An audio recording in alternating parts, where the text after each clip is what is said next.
একদিন সাহাবায়ে কিরামের কাছে একটা মহিলা চোর ধরা হলো। হাদিস খানা বুখারীর বর্ণনায় এসেছেন, ইমরাতুল মাখজুমিয়া, ইমরাতুল মানে হলো মহিলা, মাখজুমের একটা বংশের নাম। অত্যন্ত সম্ভ্রান্ত পরিবারের মেয়ে। এই মহিলাটি চুরি করেছেন, সাহাবায়ে কিরামের কাছে ধরা পড়েছে। সাহাবায়ে কিরামের কাছে যখন ধরা পড়েছে, সাহাবায়ে কিরাম রিদওয়ানুল্লাহি তাআলা আজমাইন এই মহিলাটিকে নিয়ে অত্যন্ত চিন্তিত হয়েছে। কি করা যায়, কি করা হয়? এত প্রভাবশালী বংশের মেয়ে, এটা যদি বিশ্বনবী মুহাম্মদ সাল্লাল্লাহু আলাইহি সাল্লাম শুনতে পারে, অবশ্যই তার বিচার করবে নবীজি কোরআন দিয়ে। কি দিয়ে? কোরআন দিয়ে বিচার করবে। কোরআন দিয়ে বিচার করলে চোরের শাস্তি কি বলেন তো? আল্লাহ বলেন, আস-সারিউ ওয়াস-সারিকাতু ফাকতাউ আইদিয়াহুমা। যারা চোরাচুরি আমার জমিনে বসবাস করবে, তাদের শাস্তি হলো হাত কেটে দেওয়া। আমার ভাইরা খেয়াল করেন, সাহাবায়ে কিরাম একে অপরের সঙ্গে পরামর্শ করতেছে, কানা ঘোষা করতেছে। বিশ্ব নবী যদি শুনতে পারে, অবশ্যই নবীজি মহিলাটির হাত কেটে দিবেন। আমার নবীজি হাত কেটে দিবেন, এই চিন্তা সাহাবায়ে কিরাম একে অপরকে বলতেছেন। নবীজির কাছে সুপারিশ করতেই হবে। কার কথাটা নবীজি বেশি শুনবে, সেই সাহাবীকে নবীজির দরবারে পাঠানো হবে। আমার ভাইরা পরামর্শ করা হলো, সাহাবায়ে কিরাম পরামর্শ করলেন, হারিস ইবনে উসামাকে বিশ্ব নবীজির কাছে পাঠানোর সিদ্ধান্ত নিল। যেহেতু উসামা নবীজির লাতি ছিল, লাতির কথা বিশ্ব নবী বেশি ভালোবাসতেন নাতিদেরকে। আমরা নাতিদেরকে ভালোবাসি না? নাতির হাজার অপরাধ করো, তাকে কিন্তু গুলা তুলে নিই, ঠিক না? তো নবীজি সাহাবায়ে কিরাম বললাম, উসামাকে নবীজির দরবারে পাঠালেন। নবীজি আগে হবেন না, নবীজি মনে হয় আমাদের সুপারিশটা কবুল করবেন। উসামাকে পাঠানো হলো। উসামা বিশ্ব নবীজির দরবারে গেলেন। নবীজিকে বলি, ইয়া রাসূলুল্লাহ, একটা ঘটনা ঘটে গেছে। কি ঘটনা বলো? মাখজুমিয়ার এক বংশের মহিলা চুরি করেছেন। এই মহিলাটা আমাদের হাতে আছেন, আপনি তাকে দয়া করে মাফ করে দেন। যদি মাফ না করে দেন, আমাদের ইজ্জত থাকবে না, আমাদের সম্মান থাকবে না। নবী গো, বিশ্ব নবীজি বলছে, ও উসামা, কি বলছো? কার সামনে একটু ভাবিয়ে বলো। কি বলেছ ভাবিয়ে বলো। আর আমাদের সমাজে, আমাদের রাষ্ট্রে যদি কোন দলের লোক, যদি কোন দলের কর্মী যদি অপরাধ করে, আর দলের লিডারের কাছে যদি নিয়ে যাওয়া হয়, ও যদি দেখে আমার দলের কর্মী, 60 খুন মাফ, কথা বলে ঠিক না বেটি? আমার নবীজি বললেন, ও সাহাবী শোনো, তুমি কার কাছে কি বলতেছো? তুমি তার হজ সম্পর্কে সুপারিশ করতে পারো, কিন্তু একবারে মাফ করে দেওয়া আমার পক্ষে সম্ভব নয়। কারণ আমি বিচার করব কি দিয়ে? কোরআন দিয়ে। কি দিয়ে? কোরআন দিয়ে। আল্লাহ রাব্বুল আলামিন বলেন, ওয়ামান লাম ইয়াহকুম বিমা আনজালাল্লাহু ফাউলাইকা হুমুল কাফিরুন। যাদের কাছে আমার কোরআন গেছে, এই কোরআন যাওয়ার পরেও যদি কোরআন দিয়ে বিচার ফয়সালা না করায়, রাষ্ট্র না চালায়, সমাজ না চালায়, তারা কাফের, তারা কাফের, তারা কাফের। আমি বলছি, কথা বলেন, আমি বলছি। কে বলেছে? আল্লাহ বলেছেন সূরা মাইদা 44 নম্বর আয়াতে কারিমা। এরপর আল্লাহ বললেন, ওয়ামান লাম ইয়াহকুম বিমা আনজালাল্লাহু ফাউলাইকা হুমুয যালিমুন। আল্লাহু আকবার। যাদের কাছে আমার কোরআন গেছে, কোরআন পাঠ করো, তারা রাষ্ট্রীয়ভাবে সমাজে তারা কোরআন দিয়ে বিচার ফয়সালা করে নাই, আমি আল্লাহ বললাম তারা জালেম। তারা কি? জালেম। আর যদি আপনি কোন আমি কাফের, তো আমি মানি আছি, আমি তো জালেম নই, জালেম করি নাই, তাহলে আল্লাহ বলেন আবার 47 নম্বর আয়াতে, ওয়ামান লাম ইয়াহকুম বিমা আনজালাল্লাহু ফাউলাইকা হুমুল ফাসিকুন। আমার কোরআন তাদের কাছে থাকা অবস্থায়, কোরআন পড়া অবস্থায় তারা যদি কোরআন দিয়ে বিচার ফয়সালা না করে, তাহলে বোঝা গেল এরা ফাসিক। এরা কি? ফাসিক। ফাসিকের কোন ইবাদত আল্লাহর দরবারে কবুল হবে না। আমার ভাইরা বলতে চাই, যদি কোরআন দিয়ে আমাদের রাষ্ট্র চলতো, সমাজ চলতো, আজকে উসামা ভাইকে, উসমান হাদিকে যারা মারলো, এদের বিচার যদি আমাদের বাংলাদেশের সংসদ ভবনে যদি সিদ্ধান্ত নেয়, যারা মারেছে অন্যায় ভাবে, তাদেরকে কিসাস, খুনের বদলায় খুন। আমার ভাইরা খোদার কসম করে বললি বাংলার কোন মানুষ একে অপরকে মারার সাহস পাবে না। সে বিচার আছে তাই এই জন্য নবীজি বললেন, ও উসামা শোনো, তুমি কার কাছে কি বলছো? তুমি তার হাত সম্পর্কে সুপারিশ করতে পারো, হয়তো তোমার হাত না কেটে একটা লোক কেটে দিতে পারি, এটা সুপারিশ করতে পারো, কিন্তু একবারে ক্ষমা আমি নবীজি করতে পারি না। নবীজি বলেন, বিশ্ব নবী মুহাম্মদ সাল্লাল্লাহু আলাইহি সাল্লামের চেহারাটা লাল বরণ হয়ে গেল। বারবার বলছে নবীজি, আইমাল্লাহি আল্লাহু আন্না ফাতিমা বিনতে মুহাম্মদ সাল্লাল্লাহু আলাইহি সাল্লাম কত্তাত ইয়াদাহা। তিনটা কসম করে নবীজি বলে, আইমাল্লাহ একটা কসম, আন্না একটা কসম, লাউ একটা কসম। তিনটা কসম খেয়ে নবীজি বলেছে, যারা আরবি গ্রামার জানেন তারা বুঝতে পেরেছেন। তিনটা কসম খেয়ে নবীজি বলেছে, আমার মেয়ে ফাতেমা যদি চুরি করত আমি বিশ্ব নবী তার হাত দুটো কেটে দিতাম। আমার ভাইরা, সুতরাং যদি এই বিল আদল ইহসান যদি ন্যায় প্রতিষ্ঠিত হতো সমাজে, রাষ্ট্রে, তাহলে কেউ চুরি করার, সন্ত্রাসী করার, চাঁদাবাজি করার সাহস পেত না। সুতরাং কোরআন দিয়ে বিচার করলে অন্ধকার সমাজটা, অন্ধকার রাষ্ট্রটা আলোকিত হয়ে যেত। কথা বলে ঠিক না ঠিক? এই জন্য আমরা সিদ্ধান্ত নিই সামনে যেন পার্লামেন্টে আমরা কোরআনকে নিয়ে যেতে পারি। আল্লাহ তাআলা আমাদের কবুল করে। বলেন ঠিক আছে তো? রাজি আছেন ইনশাআল্লাহ? আমার ভাইরা খেয়াল করেন নবীজির মিসাল। নবীজি এবার মহিলাটিকে নিয়ে আসা হল। সাহাবায়ে কেরাম একে অপরকে বলতেছেন, না তো হলো না, নবীজি তো অবশ্যই মহিলাটির হাত কেটে দিবে, তাহলে তো আমাদের সম্মান থাকে না। আমার ভাইরা, বিশ্ব নবী সাল্লাল্লাহু আলাইহি সাল্লামের দরবারে মহিলাটিকে নিয়ে যাওয়া হলো।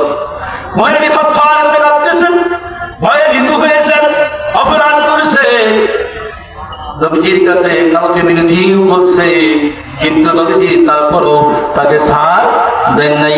নবীজি বা তারে জান্নাত দিয়ে তার হাতটা কেটে দিয়েছে। আমার ভাইরা, নবীজির বিষয়টা দেখেন। এরপরে এই জন্য নবীজি বলেছেন, খায়রুল কুরুনি করনি সুম্মা আল্লাযীনা ইয়ালুনাহুম সুম্মা আল্লাযীনা ইয়ালুনাহুম। সর্বশ্রেষ্ঠ যুগ হলো আমার সাহাবায়ে কেরামের যুগ। এরপরের যুগ হলো তাবেঈর যুগ, এরপরে হলো তাবে তাবেঈনের যুগ। ঠিক এই তিনটা যুগে কোরআন মেনেছিল বিদায়। ওই তিনটা যুগে শুধু আলো আর আলো ছিল সমাজের রাস্তায়। কথা বলে ঠিক না বেরি? আমার ভাইরা, আমরা যদি কোরআন ব্যক্তিগত জীবন থেকে নিয়ে পারিবারিক জীবন, রাষ্ট্রীয় জীবনে কোরআন বাস্তবায়ন করতে পারি, আমাদের এই সোনার দেশটা সোনায় পরিণত হয়ে যাবে। কিন্তু তা নয়, আজকে আমাদের দেশটাকে লুটে পুটে খেয়ে শেষ করতেছে। আর এক শ্রেণীর মানুষ, আমরা চাই যে তোরা, আমরা মুসলমান, আমরা আইন মানব কার? আল্লাহর। আল্লাহ বলেছেন, লাহুল খালকুল আমর, সৃষ্টি যার আইন চলবে তার, সৃষ্টি যার আইন চলবে তার। কিন্তু আমরা ঠিকই দাবি করি আমরা মুসলমান, কিন্তু আমরা ব্রিটিশদের আইন ছাড়ি।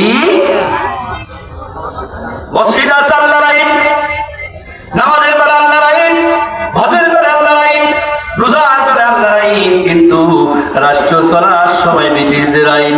আপনার রোজা, আপনার নামাজ, আপনার হজ একটাও কবুল হবে না। কোন মানুষের মধ্যে যদি কোরআন বাস্তবায়ন করার যদি ভিতরে স্প্রেড না থাকে, উদ্দেশ্য না থাকে, সনিয়ত না থাকে, তাহলে ওই ব্যক্তি মুনাফিক অবস্থায় মৃত্যুবরণ করবে। এজন্য আমাদের সকলে আমরা মুসলমান, সুতরাং আমাদের এই হিম্মত করতে হবে, করতে হবে। আমরা আমাদের ব্যক্তিগত জীবন থেকে নিয়ে পারিবারিক রাষ্ট্র সব জায়গায় আল্লাহর কোরআন মানতে চাই। রাজি আছেন ইনশাআল্লাহ? আমার ভাইরা দেখেন, নবীজি বিচার করলেন। এবার সাহাবীর যুগে আল্লাহ রাসূল বললেন, সাহাবীর যুগ হলো শ্রেষ্ঠ যুগ। হযরত ওমর রাদিয়াল্লাহু তাআলা আনহু কোরআন দিয়ে কিরকম বিচার করেছে, এরকম বিল আদল ইনসাফ এবং ন্যায় প্রতিষ্ঠিত করেছেন। হযরত ওমর রাদিয়াল্লাহু তাআলার কাছে একজন সাহাবায়ে কেরাম একটা ইহুদিকে ধরে নিয়ে গেছেন। ইহুদিটা চুরি করেছে, অপরাধ কি? চুরি করা অপরাধ। এই অপরাধ করে যখন স্বামী চুরিকে খলিফাতুল মুসলিমিন ওমর রাদিয়াল্লাহু তাআলার কাছে নিয়ে যাওয়া হয়েছে। ওমরের কাছে নিয়ে গেছেন। ওমর বলতেছে, যাও জাল্লাদকে ডাক দাও, এই চোরের শাস্তি হলো হাত কাটা, সুতরাং একে হাত কেটে দেওয়া হবে, হাত কেটে দেওয়া হবে। এই বলে জাল্লাদকে ডাকা হলো, জাল্লাদ আসলো। এরপরে এই আসামিকে ফাঁসির মঞ্চে নিয়ে যাওয়া হলো, তাকে হাত কেটে দিবে। আমার ভাইরা, ইতিমধ্যে জাল্লাদকে দেখে ঈশ্বর বেচারাটার এই ইহুদির থরথর করে কাঁপন সৃষ্টি হয়ে গেছে। একবার আমাকে বলছে, খলিফাতুল মুসলিমিন, হযরত ওমর, আমার পানি তৃষ্ণা লেগেছে, আমাকে একটু পানি পান করতে দেন।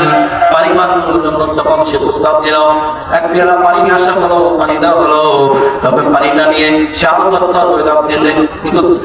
কাঁপতেছে। ওমর জিজ্ঞাসা করলো, বাবা, তুমি পানি পান করতে চাইলে কাঁপতেছো কারণটা কি? কাঁপতেছো কারণটা কি? বলে, কাঁপতেছি হুজুর এই জন্যই যে আমি পানি পান করলে জাল্লাদ আমাকে শেষ করে দিবে। জাল্লাদ কি করবে? শেষ করে দিবে। ওমর বলল, ঠিক আছে, তোমাকে মারা হবে না, তুমি কি করো? পানি পান করো। এবার ভাইরা আমার, আসামি নিয়ে এবার পানির পেয়ালা ফেলে দিলেন। ওমর আশ্চর্য হয়ে গেল, পানি পান করতে ছাড়ো, পানি পেয়ালা দেওয়া হলো, কিন্তু পানি পান করলো না, থরথর করে কাঁপলো। জিজ্ঞাসা করলাম, পানি পান করছো না কেন? সে বললো, পানি পান করলেই তো মৃত্যু হয়ে যাবে, আমাকে শেষ করে দেওয়া হবে, এই জন্য পান করলাম না। আমি বললাম তাকে, পানি পান করো, তোমাকে পানি পান করার আগে মৃত্যু হবে না। সুতরাং কিছুক্ষণ পর ওই পেয়ালাটা হাত থেকে ফেলে দিল। কি করছে? ফেলে দিয়েছে। ওমর জিজ্ঞাসা করলাম, বাবা, তুমি পানির পেয়ালা ফেলে দিলে কারণটা কি? কারণ কি? কারণ জিজ্ঞাসা করলো। এবার আসামি বলছে, পানির পেয়ালা এই জন্য ফেলে দিলাম, খলিফাতুল মুসলিমিন, আপনি তো বললেন পানি পান না করা পর্যন্ত তোমাকে মারা হবে না, সুতরাং আমি পানি পান করবো না, আমাকে মারা হবে না। ওমর খলিফাতুল মুসলিমিন হযরত ওমর রাদিয়াল্লাহু তাআলা সহ্য হয়ে গেলেন। কি চালাক আর কি বুদ্ধি! ঠিক আছে, ঠিক আছে। ওমর বললো, তুমি যখন এই কথার উপর অটল আছো, তাহলে তোমাকে ফাঁসির মঞ্চ থেকে মুক্তি দেওয়া হলো। বলেন সুবহানাল্লাহ। আমার ভাইরা, কিতাবের মধ্যে আছে, এই অপরাধী, এই সই অপরাধী আসামিটা তৎক্ষণাৎ খলিফাতুল মুসলিমিনকে বলছেন, ও খলিফাতুল মুসলিমিন ওমর, আমি বুঝতে পেরেছি আমার বাজানা আর বাকি নাই, বোঝার বাকি নাই, আর দেরি করেন না। ইসলাম এত সুন্দর ধর্ম, এত সুন্দর ধর্ম, ভালো ধর্ম, যাদের এত নিরাপত্তা, তাদের কথাটা এত দাম, যাদের কথা এত ভারী, আমি আর বিধর্মী থাকতে চাই না। আপনি আমাকে কালেমা পড়ে মুসলমান বানাই নেন। কালেমা লা ইলাহা ইল্লাল্লাহু মুহাম্মাদুর রাসূলুল্লাহ সাল্লাল্লাহু আলাইহি ওয়াসাল্লাম, তিনি কালেমা পড়ে মুসলমান হয়ে গেলেন। কালেমা পড়ে মুসলমান হয়ে গেল, তার সম্মান বাড়লো না করলাম? কথা বলেন।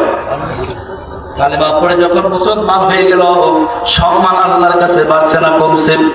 কালেমা পড়ার সাথে সাথে তার বিগত যত গুনাহ ছিল আল্লাহ তাআলা মাফ করে দিয়েছে।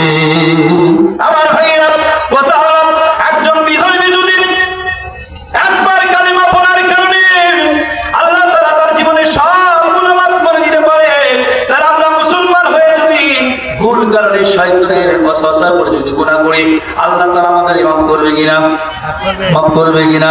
আমার ভাইরা, আল্লাহ তাআলা ডাকতে বলছেন, কুলিয়া ইবাদিয়াল্লাযীনা আসরাফু লা তাকনাতু মির রাহমাতিল্লাহ ইন্নাল্লাহা ইয়াগফিরুয যুনুবা জামিআ ইন্নাহু হুয়াল গফুরুর রহিম। আল্লাহু আকবার। আল্লাহ রাখতে বলতে সুন্দর করে, কুলিয়া ইবাদিয়াল্লাযীনা আসরাফু, ও আমার বান্দা শোনো, তুমি তোমার নফসের সাথে যোগ করে কত অপরাধ করেছো, গুনাহ করেছো, তুমি আমার রহমত থেকে সরে দিও না, আমার কাছে এসো। ইন্নাল্লাহা ইয়াগফিরু যুনুবা জামিআ, আমি আল্লাহ তোমার যত গুনাহ আছে মাফ করে দিব। আমি আল্লাহ ইন্নাহু হুয়াল গফুরুর রহিম, আমি আল্লাহ দয়ালু, মাফ করনেওয়ালা।